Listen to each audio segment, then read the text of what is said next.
The first death in Umudike did not cause alarm. Old Mama Efe was found lifeless on her mat just before sunrise, her eyes open, her mouth stretched as if she had tried to scream but couldn't. The villagers said it was old age. At 87, death would always find an excuse. But when the second person died, and then the third, fear began to take root. The sickness had no clear symptoms, no fever, no rashes, no blood. Those affected complained only of exhaustion and disturbing dreams. They spoke of shadows watching them sleep. They woke weaker each day until one night. They simply didn't wake again. Within a month, Umudike became a village that feared nightfall. Mothers pulled their children indoors before dusk. Men spoke in whispers. The priestess of the land performed cleansing rites and sacrifices, but the deaths continued. Some said the ancestors were angry. Others said the land had been violated. No one said witchcraft out loud, but everyone thought it. Then Father Gabriel arrived. He appeared one Sunday morning at the village square, tall and calm, wearing a plain black cassock and a wooden cross. His voice was soft, but it carried authority. He said God had shown him a village drowning in darkness and sent him to help. The villagers listened because they were desperate. Father Gabriel prayed without drama, no shouting, no theatrics. He laid hands on the sick and whispered words no one recognized. 3 days later, a young man named Chibuzo, who had been bedridden and speechless, stood up during prayers, vomited a thick black fluid, and collapsed. When he woke, he was completely healed. Hope exploded through the village. More healings followed. The deaths slowed. People traveled from nearby communities to see the priest who chased death away. Umudike breathed again. The villagers built Father Gabriel a small house near the abandoned shrine at the edge of the village. He said he needed solitude for prayer. No one questioned a man who brought miracles. No one except Obina. Obina had lost his wife to the sickness before Father Gabriel arrived. She died trembling in his arms, whispering that something was standing behind him. Obina never cried. He watched. He noticed that those healed always grew worse before they improved. Nightmares intensified. Some screamed in their sleep. Some spoke in voices that were not theirs. And after every healing, another villager died days later.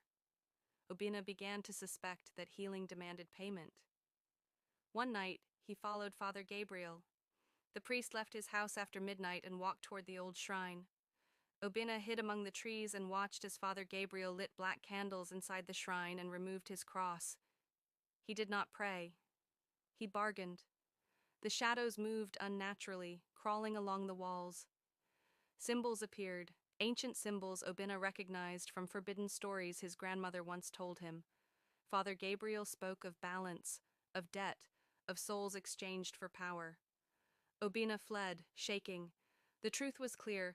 Father Gabriel was not curing the sickness. He was transferring it. Each healing required a death elsewhere. Souls were currency. Then memory struck Obina like lightning.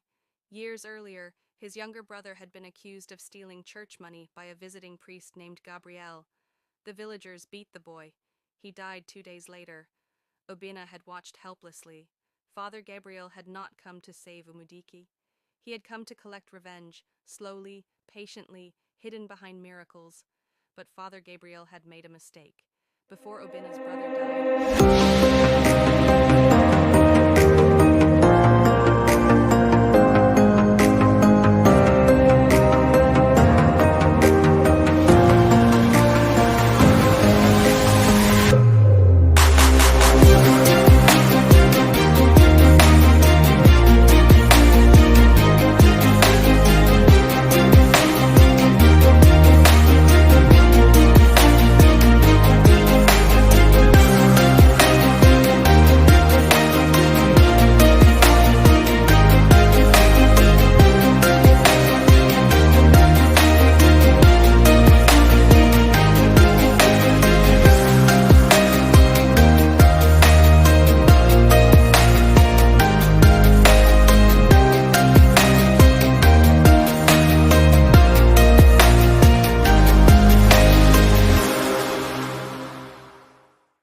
Obina watched in silence. By morning, the villagers found Father Gabriel dead inside the shrine. his mouth frozen in terror. The sickness ended that same day. Umudike survived, but never forgot. Some say on quiet nights, prayers still echo from the ruins, not prayers for healing, but warnings, because revenge, when dressed as holiness, is the deadliest curse of all.